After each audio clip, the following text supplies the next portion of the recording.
Gimana kabarnya? Ya, puji Tuhan kita masih diberi kesehatan hingga pada saat ini. Kira-kira adik-adik tahu tidak siapa kakak dan siapa nama kakak? Tentunya belum ya. Adik-adik belum kenal kakak kan siapa? Maka perkenalkan, nama kakak Sarah Yenisa, bisa dipanggil kakak Sarah. Nah, kakak di sini akan bercerita firman Tuhan adik-adik. Tapi sebelum kakak bercerita tentang firman Tuhan, marilah kita bersatu di dalam doa.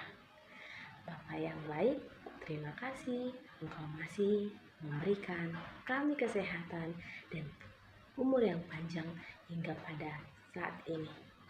Tuhan, kami mau mendengarkan cerita firman Tuhan. Engkau bukakanlah hati dan pikiran kami untuk mendengarkan firman. Terima kasih Tuhan, dalam nama Yesus kami berdoa. Amin. Nah, kakak akan bercerita tentang sebuah nabi yang mempunyai anak, istri, dan juga mantunya loh. Kira-kira adik-adik tahu tidak siapa nama nabinya? Ya, benar sekali adik-adik. Nama nabinya adalah Nabi Nuh.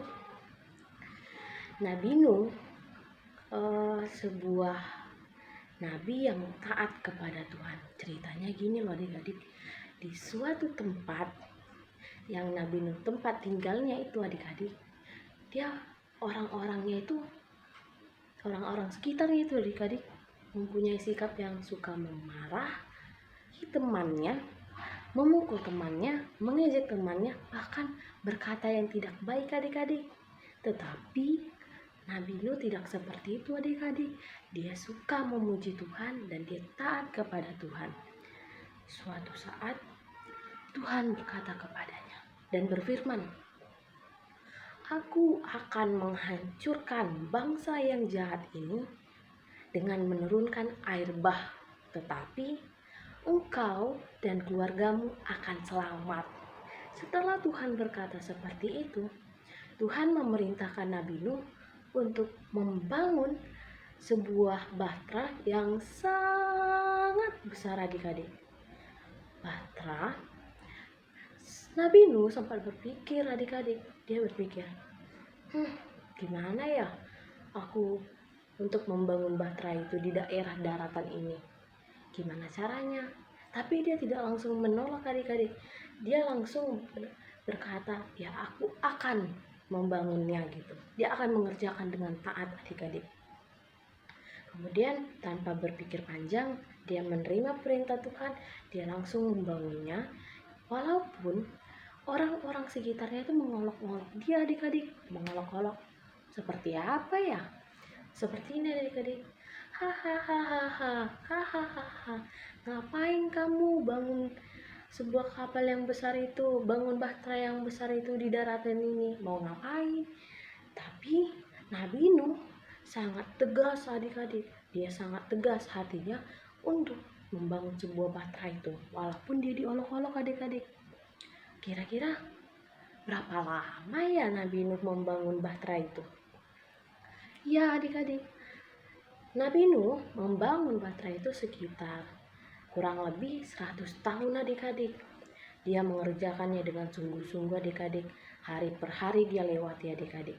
Kemudian setelah bahtera itu jadi, Tuhan menyuruh masukkanlah binatang sepasang ke dalam bahtera itu. Dan engkau dan juga keluargamu, kata Tuhan adik-adik seperti itu. Nah, dan mereka yang mengolok-olok Nabi Nuh itu adik-adik, mereka itu sangat jahat adik-adik. Mereka tidak mendengarkan, mereka tidak mau masuk ke dalam bahtera itu. Sehingga ketika Tuhan menurunkan air bah, mereka bingung, hujan apa ini kok sangat deras, kok lama sekali? Karena Tuhan menurunkan air hujan atau air bah itu selama 40 hari 40 malam adik-adik. Pasti lama sekali bukan? Nah, ketika Tuhan sudah menurunkan air bah itu dan di daerah yang tempat tinggal Nabi Nuh itu semuanya ludes, banjir adik-adik, beserta orang-orang yang tidak mendengarkan Tuhan dan tidak taat Tuhan, mereka tenggelam adik-adik. Dan keluarga Nabi Nuh beserta binatang yang sepasang tadi disuruh Tuhan itu selamat di dalam batra itu. Kira-kira seperti ini gambarnya adik-adik.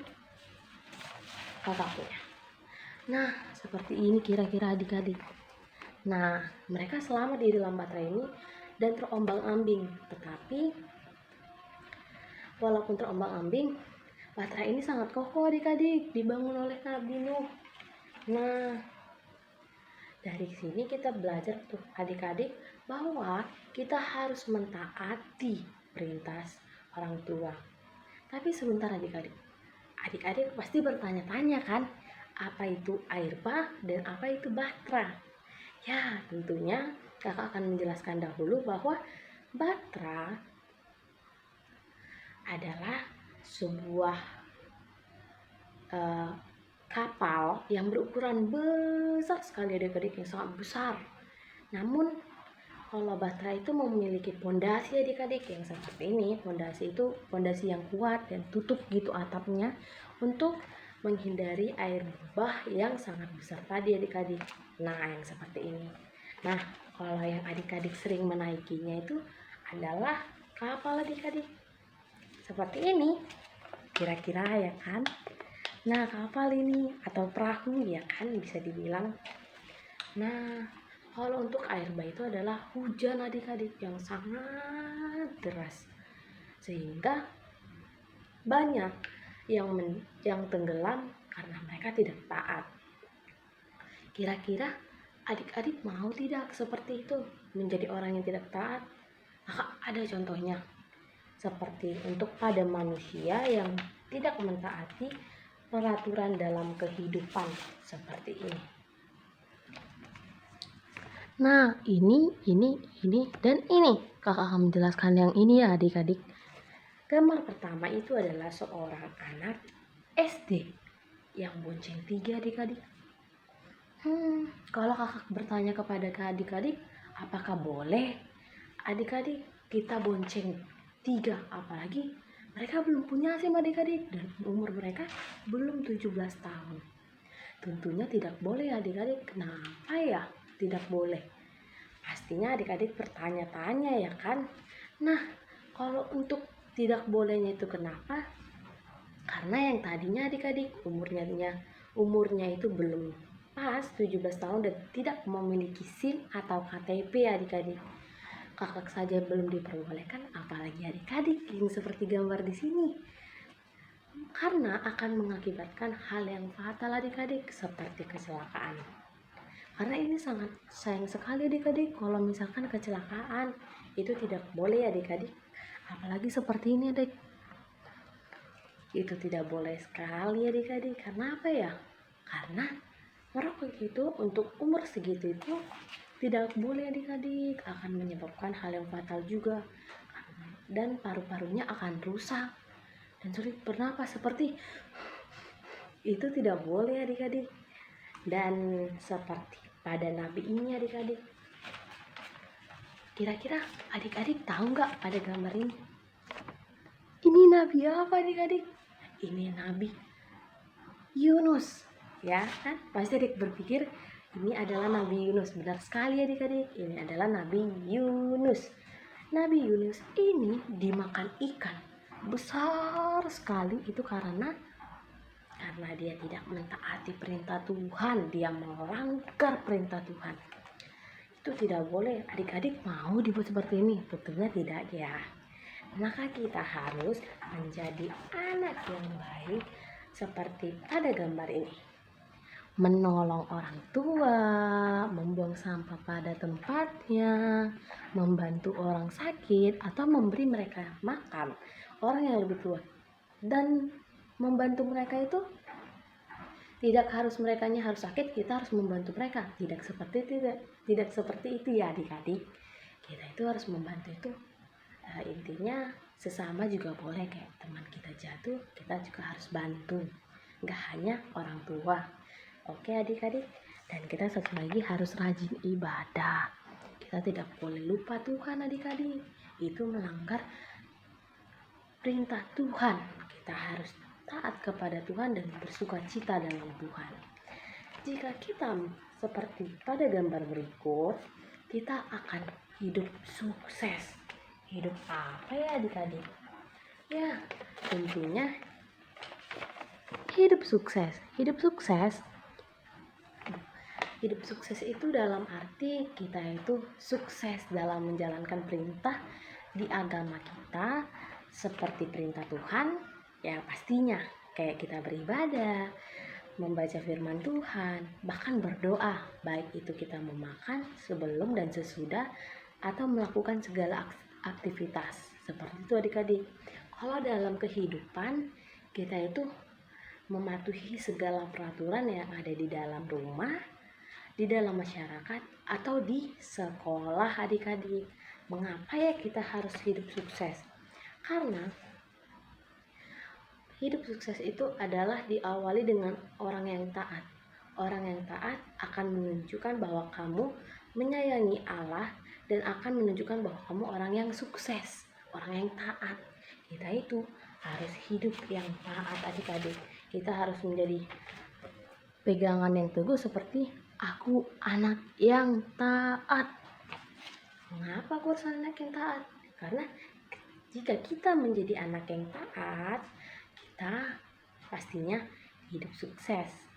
Maksudnya bukan berarti aku taat ini, pasti aku hidup sukses, bukan seperti itu adik-adik. Maksudnya kita dengan cara membantu orang atau rajin ibadah adik-adik, itu hidup kita sudah sukses sekali adik-adik. Karena di umur adik-adik belum tentu ada yang hatinya mau bergerak untuk selalu aku harus beribadah hari ini.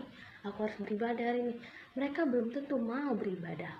Kadang mereka mau beribadahnya karena kebanyakan yang kakak lihat atau pengalaman kakak, mau beribadah itu ketika karena persembahannya dikasih lebih orang tuanya, dia dikasih jajan juga loh adik-adik. Makanya di umur kalian tidak banyak adik-adik untuk mau dalam hatinya aku harus beribadah, aku harus memuji dan memuliakan nama Tuhan. Nah, makanya harus itu kita harus memegang teguh adik-adik bahwa kita itu harus bisa menjadi anak yang taat. Aku anak yang taat, gitu adik-adik. Karena kita anak yang taat adalah anak yang berperoleh keimanan yang teguh, ya kan adik-adik. Aku harus menjadi anak yang taat karena seperti gambar ini. Jika menjadi gambar ini kita itu tidak taat ya, ini tidak taat, ini dimarahin orang tua, masa dia harus kayak itu? Tidak baik ya adik-adik, itu sangat tidak baik. Maka kita harus menjadi seperti contoh Nabi Nuh. Walaupun dia itu membangun bahtera itu selama kurang lebih 100 tahun adik-adik, dia tetap kokoh, dia tetap bersungguh-sungguh mengerjakannya hari demi hari. Walaupun orang bangsanya itu mengolok-olok dia, hahaha, ngapain kamu bangun kapal yang sangat besar itu di daratan ini? Pasti Nabi Nuh tidak akan berpikir, adik-adik seperti ngapain aku kerjakan ini deh, aku diolok-olok mereka, aku nggak mau. Itu tidak ada yang dikeluarkan sepeser pun kata-kata yang dikeluarkan Nabi Nuh itu tidak ada ya adik-adik. Dia mengerjakannya dengan sungguh-sungguh hari demi hari.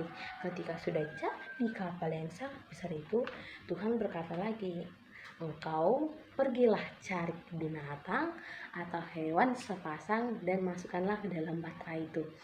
Dan seperti lagu ini adik-adik, kalau untuk Nabi Nuh itu kakak selalu dengar lagunya itu selalu teringat dengan lagu Nabi Nuh dan istrinya, 3 orang anaknya, 3 orang mantunya masuk dalam bahtera. Hujan lebat turunlah, hujan lebat turunlah, hujan lebat turunlah. 8 orang selamat. Itu betul tidak adik-adik? 8 orang selamat yang ada di dalam Bahtera? Betul. Siapa 8 orang itu? Ya itu tadi, keluarga Nabi Nuh. Ya, mengapa mereka selamat? Mereka itu taat adik-adik. Dia membangun Bahtera itu sungguh-sungguh. Maka itu kita harus menjadi anak yang baik, anak yang taat seperti Nabi Nuh tadi. Jika kita tidak menjadi anak yang taat, maka kita tidak memperoleh sikap yang baik, dan banyak orang yang tidak menyukai kita. Kita di umur segini untuk mempunyai tekad menjadi anak yang baik, selalu berbuat baik, baik itu kepada orang tua, kepada guru, atau kepada teman, itu sangat bagus sekali adik-adik. Itu ujung dua. Karena itu kita harus menjadi anak yang taat, anak yang baik. Karena ketaatan kita menunjukkan bahwa kita mengasihi Allah. Kenapa ya ketaatan kita menunjukkan bahwa kita mengasihi Allah? Karena dengan kita menaati, sepertinya kita menaati orang tua, itu ada pada perintah kelima adik-adik. Hormatilah ayah dan ibumu agar engkau berbahagia dan lanjut umurmu di bumi yang diberikan Allah kepadamu. Itu sudah bagus sekali adik-adik. Kita sama saja ketika kita mematuhi orang tua, kita sama saja mematuhi perintah Allah. Kita sama saja tidak melanggar perintah Allah, karena kita sudah mematuhi perintah Allah atau titah Allah yang kelima adik-adik. Nah, maka dari itu kita harus sering mematuhi, kita harus sering menjadi anak yang taat supaya kita menjadi bait Allah yang baik, anak Allah yang baik, maksud kakak kita adik-adik. Kenapa ya kita harus menjadi anak yang baik? Mengapa? Pastinya orang itu tidak dipandang dari wajahnya adik-adik, tetapi dari hatinya.